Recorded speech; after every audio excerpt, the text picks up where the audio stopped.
Can you pretend to be my date? She asked the single dad CEO, who ended up falling for her. Hello everyone.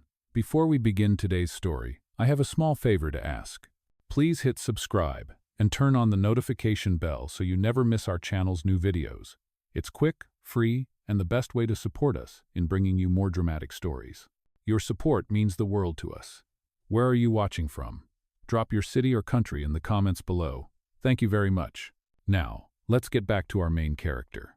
The café smelled faintly of roasted beans and cinnamon. Outside, autumn leaves tumbled across the sidewalk, catching the afternoon sun. Inside, Elena sat at a corner table, twisting the paper sleeve on her coffee cup, her pulse racing. Across from her sat Lucas Hale, the CEO she'd only seen on billboards and business magazines, a man whose expression looked carved from stone. He wasn't supposed to be here, not like this. Not because she just blurted out something insane. Can you pretend to be my date?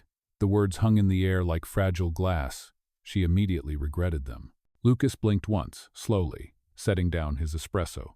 Excuse me? His voice was low, smooth, the kind that made people straighten up. I know how it sounds, Elena stammered, her cheeks burning. It's just there's this reunion tonight. My mom's flying in, and she keeps asking if I'm finally seeing someone. I panicked, and your name came up and… She stopped, realizing how ridiculous that sounded. You mentioned my name? Lucas leaned back slightly, curiosity flickering behind those gray eyes. She wanted the floor to swallow her whole. It was a joke that got out of hand, she said quickly. I told them I was dating someone older, responsible, emotionally stable. And wealthy? His tone was amused now. That part might have slipped out, she admitted under her breath. He studied her for a moment, clearly torn between disbelief and amusement. This woman sitting in front of him wasn't like anyone in his world, her hair slightly messy, her nails chipped, her eyes honest. You don't even know me, he said finally. I know, she said, meeting his gaze. That's what makes this less humiliating. You have no reason to care what people think of me. For a long second he said nothing. Then a smile ghosted across his face, barely there. Why me? He asked. Because you were here, she answered. And because I didn't expect you to say yes. He exhaled softly, glancing out the window where the city bustled by. You realize what you're asking me, right? Just one night, she said quickly. Pretend date, dinner. Then we both go back to our lives like nothing happened. And what do I get in return?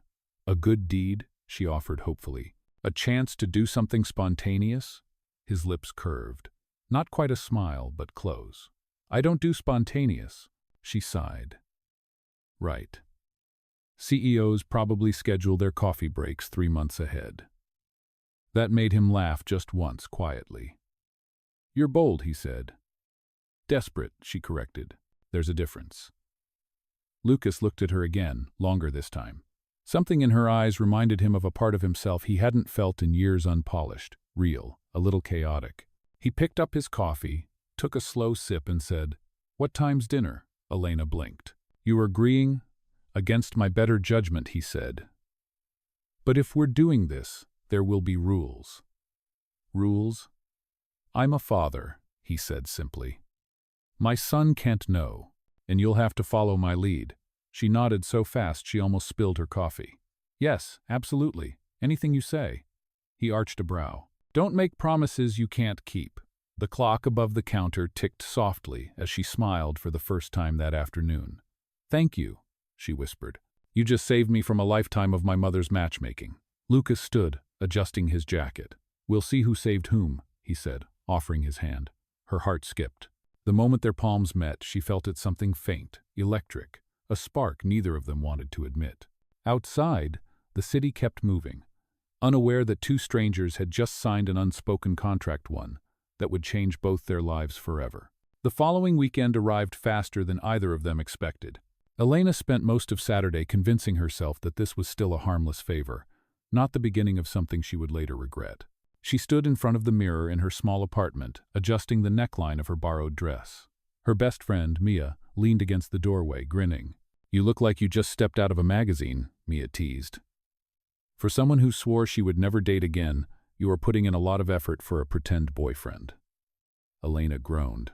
It is not like that, he is just helping me out. Besides, Lucas Hale is well, Lucas Hale. The man probably has meetings scheduled during dinner. And yet he said yes, Mia replied, raising an eyebrow. That means something. Elena did not answer. She grabbed her small purse and exhaled slowly. It means I owe him a big thank you after this is over. Meanwhile, across town, Lucas was buttoning his shirt in front of his bedroom mirror. His 8-year-old son, Jamie, sat cross-legged on the bed, watching him with a mix of curiosity and suspicion. You never wear that jacket unless it is for something important, Jamie said. Lucas smiled faintly. It is just a dinner, buddy. With who? A friend. Jamie squinted. A lady friend? Lucas chuckled under his breath. Something like that. Jamie shrugged. You should smile more. You look nicer when you do. Lucas looked at his reflection and thought about the way Elena had nervously twisted her coffee cup, how she had spoken fast when she was scared, how she had made him laugh for the first time in months. He smiled, almost without meaning to. Later that evening, when he arrived outside her apartment, Elena nearly froze. The man who stepped out of the sleek black car looked like he belonged to another world. He wore a charcoal suit that fit perfectly and carried an easy kind of confidence that made strangers stare. You look? She began, then stopped herself. You clean up well. So do you, he said simply, opening the car door for her. She blushed, climbing in. As the city lights blurred past, she fidgeted with the clasp of her purse. I should probably go over the rules again, she said. One night. We smile, we eat, we survive my mother. Then we never speak of this again. You make it sound like a secret mission, he said. It might as well be, she muttered. She has been waiting years for me to show up with someone normal. And I do not qualify as normal? You drive a car that costs more than my apartment building, she said. That eliminates you from the category. He smirked. Fair enough. The restaurant buzzed with conversation when they arrived. It was the same place where she and her classmates had made reservations for the reunion dinner. Elena spotted her mother instantly, a petite woman in pearls who lit up the moment she saw them. Sweetheart, her mother exclaimed, rushing forward. And this must be Lucas. Lucas extended a polite hand. It is a pleasure to finally meet you, Mrs. Rivera. Oh, call me Anna, her mother gushed. My, you are even more handsome in person, Elena whispered under her breath. Oh no. Through the next hour, Lucas played the part flawlessly. He laughed when her mother told stories, pulled out her chair, and even pretended to know her old classmates. Elena could not tell if he was acting or just effortlessly charming. When the evening ended, her mother hugged him tightly and whispered, Do not let my daughter scare you off. She is just afraid to be loved. Elena wanted to disappear. As they walked out into the cool night air, she said, I am sorry about her.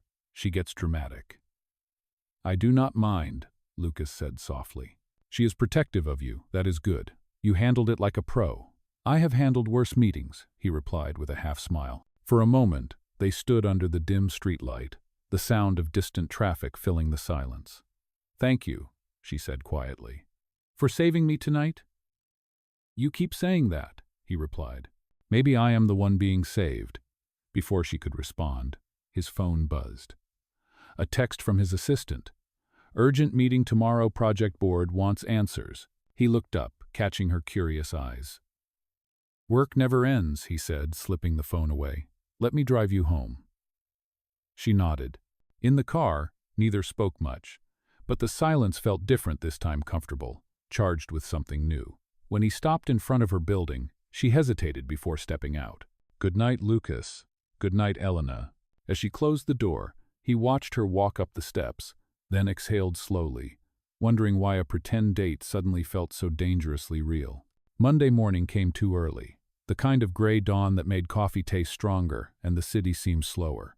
Elena stood in front of her classroom whiteboard, writing the day's spelling words while her students chattered softly. Her mind, however, was still stuck on Saturday night, the laughter, the warmth, the way Lucas had looked at her under the streetlight like she was something more than a favor. Miss Rivera? A small voice pulled her back. It was Ella, her quietest student, holding up a drawing of a family of 3. This is you and your boyfriend, she said innocently. The class erupted in giggles. Elena blinked, startled, then laughed along, cheeks pink. All right, everyone, time for reading circle. But as she turned to the board, her smile faded. She was not supposed to let herself feel this way. Lucas had been clear it was one night, nothing more. Across town, Lucas sat in his corner office. The the city skyline stretching endlessly behind him. His assistant Clara reviewed his schedule, but he was barely listening. His thoughts kept drifting to Elena, her laughter when she relaxed, the way she tried to hide her nervousness behind humor. Clara paused mid-sentence. "Sir, the investor dinner has been moved to Thursday. You will need a +1. Lucas looked up, distracted. "Cancel it. They will not like that," she warned. He hesitated, then shook his head. "Fine. Find someone appropriate." Clara gave him a curious look. "Appropriate as in business, or appropriate as in she makes you smile?" Lucas narrowed his eyes but said nothing. That evening, he found himself outside the elementary school parking lot, waiting in his car. He told himself it was coincidence that he had been driving by. When Elena stepped out of the building carrying a box of supplies, he got out before he could change his mind. "You again," she said, surprised. "I was in the area," he said. "I wanted to thank you. My publicist says my reputation just improved by dating a teacher." She rolled her eyes but smiled. "So I made you look good, huh?" "You did more than that," he said softly, then added, "There is another event Thursday, a formal investor dinner. I could use another pretend date." Elena hesitated. "Lucas, that night was supposed to be a one-time thing." "I know," he said, holding her gaze, "but maybe one more time would not hurt." The wind lifted her hair, and for a moment she said nothing. Then she sighed. "All right, one more time, but you owe me coffee after." "Deal," he said. On Thursday night, the hotel ballroom shimmered with crystal lights and quiet music. Lucas walked in beside her, and every eye turned. Elena felt the weight of it, but also his reassuring hand at the small of her back. "Just smile," he whispered. "We have done this before." "Easier said than done," she murmured, her pulse quickening as they approached a table of executives. The evening unfolded in polite conversation and champagne toasts. Elena found herself laughing more than she expected. Lucas's colleagues seemed genuinely charmed by her honesty. When someone asked how they met, she froze. Lucas answered smoothly, "At a coffee shop. She corrected my order, and I have been listening to her ever since." The table chuckled. Elena glanced at him, heart pounding. That was not part of their script. Later, when the music slowed, he led her to the balcony overlooking the city. "You handled that well," he said. "You make it look easy," she replied. "All this money, power, people pretending to like you." He laughed quietly. "You think it is easy?" "No," she said. "I think it must be lonely." The words hung between them. He looked at her, the softness in her eyes cutting through his usual armor. "It is," he admitted. But tonight it was not. She felt her chest tighten. "Lucas, do not worry," he said, smiling faintly. "I know the rules. Just pretend." "Right," she whispered, though part of her wished it was not pretend at all. When he drove her home later, neither spoke. The city glowed outside the window, but inside the car, silence said everything words could not. As she stepped out, he called after her, "Elena." She turned. "You forgot this." He held out the shawl she had left on her seat. Their hands brushed, and time seemed to pause. "Good night," she said softly. "Good night, teacher," he replied, his voice low, almost tender. She closed the door, and as his car pulled away, she stood on the sidewalk, heart racing. Somewhere between make-believe and reality, a line had begun to blur, and neither of them knew it yet, but pretending was about to get much harder. By the following week, everything between them had settled into an unspoken rhythm.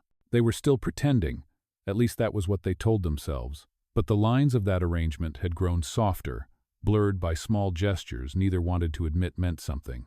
Lucas had started stopping by the school under the excuse of dropping off donations for the library fund.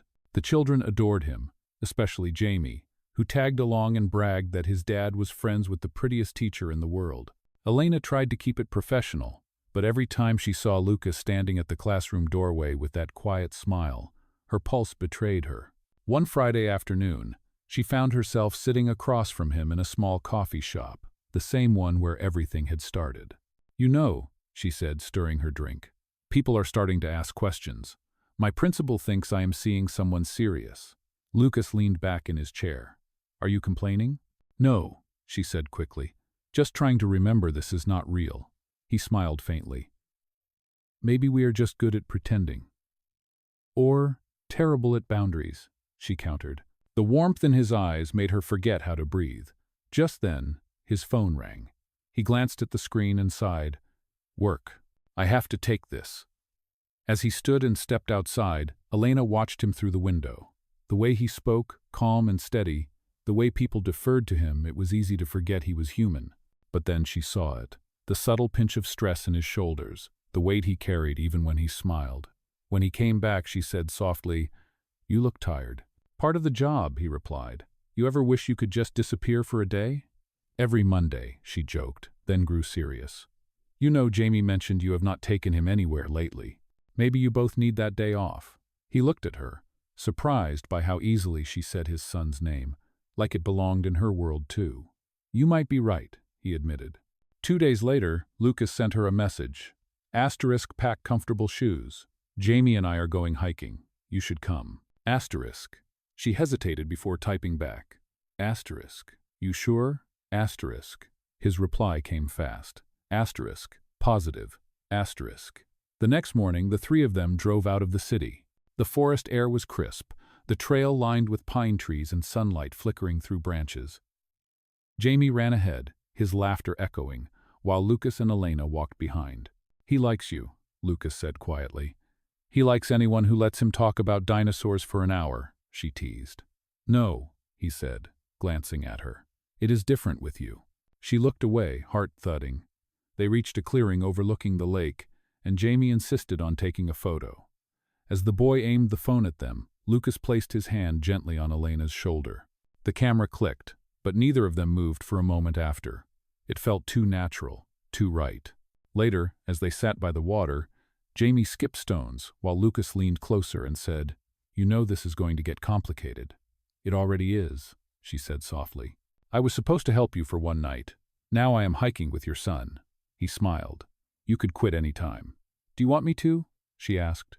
The silence stretched, filled only by the sound of rippling water. "No," he said finally. "I do not." The drive back was quiet, Jamie asleep in the back seat. The sun had set, painting the road in gold and shadow. Elena watched the reflection of passing lights on the window and said, "When we started this, you said no feelings. Remember?" "I remember," he said, eyes on the road. And I think I broke that rule first." Her breath caught, but before she could respond, his phone buzzed again. This time, his expression darkened. "The board wants an emergency meeting," he muttered. "Something about the project fund." She could hear the tension in his voice. "Go," she said gently. "I will take a cab home," he nodded reluctantly, pulling over near her apartment. "Elena, it is fine," she interrupted. "We will talk later." But as she watched him drive away, something inside her shifted. For the first time, she was not sure which part of this was the act anymore, and which part was starting to feel heartbreakingly real. By the next evening, Lucas was buried in chaos. His office lights burned long after sunset, papers scattered across the table as he read through reports. The board had discovered irregularities in one of the company's charitable funds, a division he had trusted entirely to his vice president, Gregory. The scandal was spreading fast, and the press was circling like vultures. Lucas's jaw tightened as he rubbed his temples. He could already imagine the headlines. Asterisk. CEO's fake relationship covering financial fraud. Asterisk. Just the thought of Elena's name being dragged into it made his stomach twist. His phone buzzed again. Clara, his assistant. "Sir, the press got wind of your girlfriend. They are demanding a statement." He sighed. "Prepare something neutral. Keep her out of it." "Too late," she said quietly. "Someone leaked her name." Meanwhile, at her small apartment, Elena sat frozen on the couch, staring at her phone. The screen showed dozens of messages, reporters asking about her relationship with the CEO. Her principal had called too, politely advising her to take a few days off until things calmed down. Her chest tightened. All she had done was help a man save face. How had it turned into this? When a knock sounded at her door, she nearly jumped. Opening it, she found Lucas standing there, looking exhausted. His tie was loose, his eyes darker than usual. "We need to talk," he said. "I saw the news," she whispered. "Lucas, what did you do?" "I am trying to fix it," he said, stepping inside. "Gregory embezzled charity money. The media thinks you knew about it because of our fake relationship," she finished for him, voice shaking. "This was supposed to help you, not ruin me." "I never wanted this," he said, his tone low but firm. "You have to believe me." "Then make it right," she snapped. Tell them the truth. Tell them it was pretend. The words hung between them like something poisonous. Lucas flinched. You want me to go public and say you were nothing but an act? She hesitated, tears stinging her eyes. If it means protecting your company and me, then yes. Elena, he said softly. It stopped being pretend a long time ago. Her heart clenched, but she turned away. It does not matter now. He took a step closer. Let me fix this my way. And what way is that? By proving that the man they are accusing me of being is not who I am. By protecting you. She shook her head, backing toward the door. You cannot protect me, Lucas. You are the reason they are after me. His face hardened. Then I will take the blame. She stared at him, unable to speak. Go home, she said finally, voice trembling. I need time. He wanted to argue, but the look in her eyes stopped him. He nodded once and left, the sound of the door closing behind him heavier than he expected. The next morning, Elena's apartment was surrounded by reporters. She slipped out the back entrance, clutching her phone, when a black car pulled up. The door opened, and Jamie's small face peeked out. Miss Rivera, he said softly, Dad said you should come with us. She hesitated, then climbed in. Inside, Lucas sat silently, his expression unreadable. They drove toward the office where a press conference was about to begin. When they arrived, Lucas turned to her. Stay here with Jamie, please. She looked at him, tears threatening again. What are you going to do? End this, he said simply, and stepped out into the flashing cameras. Inside the building, the reporters' questions exploded around him. Mr. Hale, is it true you used a fake relationship to distract from financial fraud? Lucas stood tall, his voice steady. No, the relationship was real. The mistake was mine, not hers. Miss Rivera had nothing to do with company matters. She is a teacher, and the kindest person I know. The room buzzed with murmurs. So, you admit to being romantically involved, someone shouted. He hesitated, then said clearly, yes. And I would rather lose every dollar I have than let her reputation be destroyed for helping me. In the car, Elena covered her mouth, trembling. Jamie whispered, he told the truth. When Lucas returned later that night, exhausted but calm, he found Elena waiting outside his office. She looked at him with tears in her eyes. You should not have done that, she whispered. You just risked everything. Some things, he said quietly, are worth the risk. For a moment, neither spoke.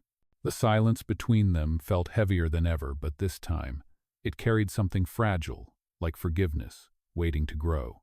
The next few days passed in a blur of headlines, meetings, and silence. Lucas had managed to stabilize the crisis after his confession, but the fallout was brutal. The board demanded explanations, investors wanted assurance, and half the media still spun their own version of events. Yet through it all, the only thing he could think about was Elena, the woman who had risked her peace for his name. At her apartment, Elena tried to return to normal life. She baked, graded papers, and kept her phone on silent. But her thoughts kept wandering to that moment at the press conference when Lucas had said he would rather lose everything than see her hurt. That sentence had carved itself into her chest. Late one afternoon, she was stacking books in her classroom when a familiar voice came from the doorway. You missed the part where you add the end to the board, Lucas said gently. She turned, startled. He looked tired but lighter somehow, as if he had let go of a burden. What are you doing here? She asked quietly. Apologizing, he said, and maybe asking for a second chance. She shook her head, though her heart was already racing. Lucas, your company, your reputation, is still standing, he interrupted softly. Gregory was arrested this morning. They traced the missing funds back to him. My name is clear now, he paused, taking a slow breath. But clearing my name means nothing if I lose you. For a long moment, she just stared at him.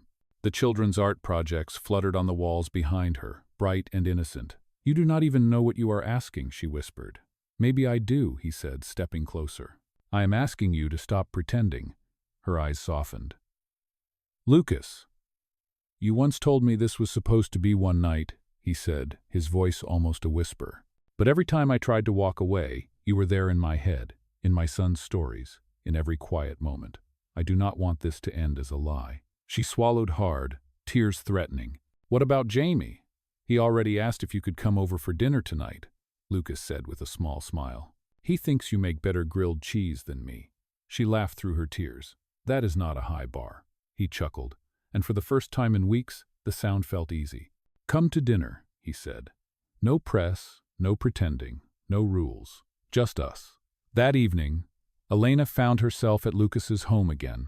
The mansion that once felt intimidating now strangely warm. Jamie ran to greet her with a drawing in his hand. Look, it is us, he said proudly. The picture showed three stick figures, Jamie in the middle, holding hands with Lucas and Elena. You drew this? She asked, her voice trembling. Yep, he said. Dad said families come in all shapes. Lucas stood behind him, watching quietly. After dinner, when Jamie had gone to bed, Lucas walked her to the patio. The city lights glittered below, and the soft night breeze carried the scent of jasmine. You know, Elena said softly, this was never part of the plan. Plans change, he replied. Sometimes for the better, she smiled faintly. And if it all falls apart again? Then we rebuild, he said, together. He reached into his pocket and pulled out something small, the shawl she had left in his car weeks ago. You forgot this again, she laughed quietly. You kept it?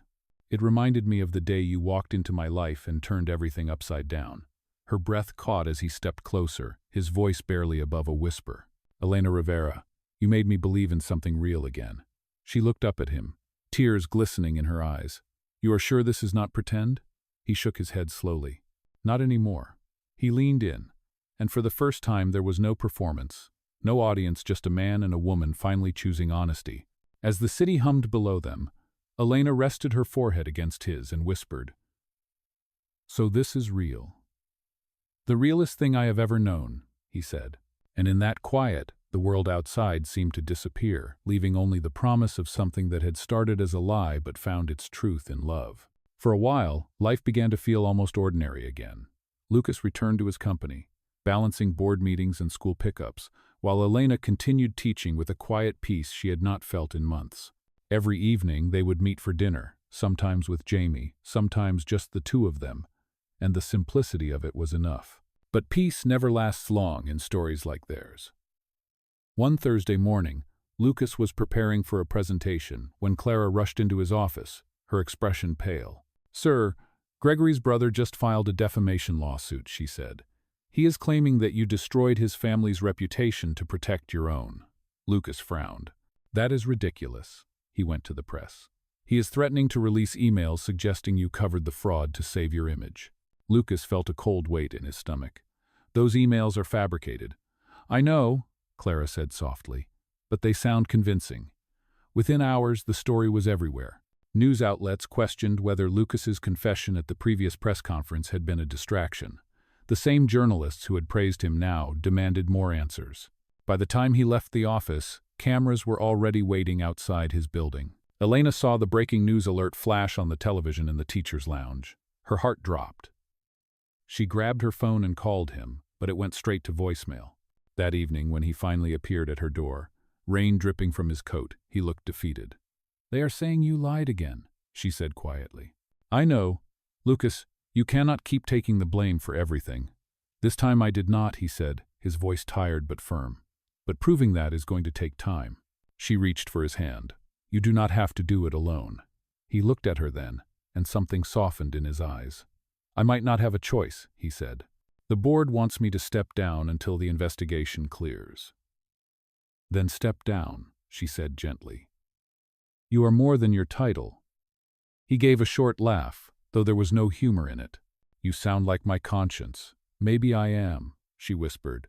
Or maybe I am just the person who reminds you to breathe. He brushed a strand of wet hair from her face. I am sorry you got pulled into my world. I walked into it on my own, she said, holding his gaze. And I am not walking out. The next day, Lucas resigned temporarily, releasing a statement taking responsibility for the company's transparency while denying any wrongdoing. Public reaction was mixed, but those who knew him respected his choice. Still, the tension weighed heavy. That night, as he sat on his balcony overlooking the city, Elena arrived with 2 mugs of tea. You did the right thing, she said.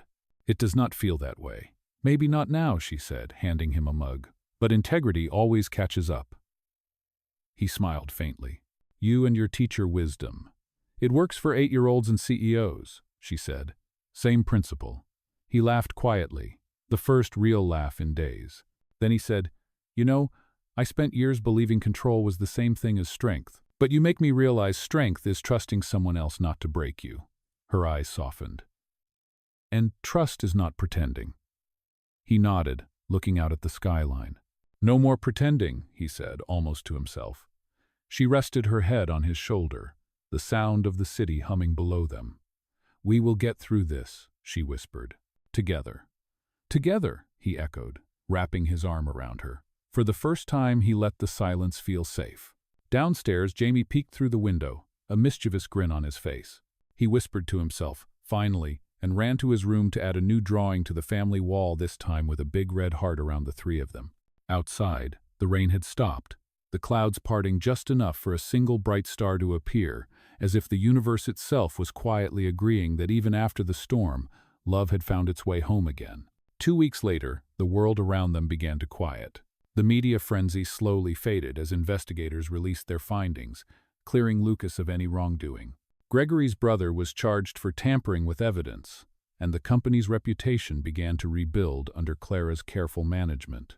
Yet even as the storm outside calmed, something deeper had begun to shift within Lucas himself. Without the weight of endless meetings and boardroom expectations, he started to rediscover simple things: the smell of morning coffee, the sound of Jamie's laughter echoing through the hallways, and the way Elena's voice softened every sharp edge of his day. One Saturday morning, Lucas appeared at Elena's classroom unannounced.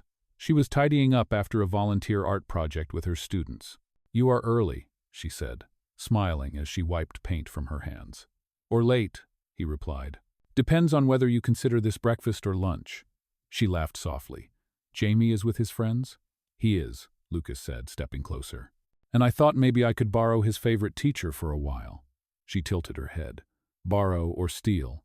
"Borrow," he said with mock sincerity, "though I would not return you too quickly." He helped her close the paint jars and gather brushes, and together they left the classroom, walking to a nearby cafe where sunlight spilled through the windows. Over coffee, he looked more relaxed than she had ever seen him. "I have been thinking," he began. "Dangerous words," she teased. He chuckled. "About the company. About what comes next. I realized I built an empire but forgot to build a life. You are doing it now," she said gently, "brick by brick." He reached across the table, his fingers brushing hers. "Not without you." For a moment, she forgot to breathe. "Lucas Lena, I spent years chasing success, trying to fill a void I did not understand. Then you showed up and taught me that love is not a distraction, it is the point." Her eyes filled with tears, but before she could speak, his phone buzzed on the table. He glanced at the screen, his expression shifting. "It is the board," he said reluctantly. "They want me back." She managed a small smile. "That is good news." "Maybe," he said, his voice quieter now. "But it means the old world calling me again. The late nights, the pressure, the masks. So do not go back," she said simply. "You can start something new. Something that actually makes you happy." He studied her face, surprised by the clarity in her words. "You really think I could do that?" "I know you can," she said. "The question is whether you want to." That night, Lucas sat awake in his study, long after Elena had gone home. The city lights stretched endlessly outside his window, but for once, he felt no pull toward them. Instead, his gaze lingered on the sketch Jamie had pinned to the corkboard, a crayon drawing of their family, now with a big sun shining overhead. He smiled to himself. The next morning, he called Clara. "Tell the board I am not returning as CEO," he said. There was a long pause. "Sir, are you sure?"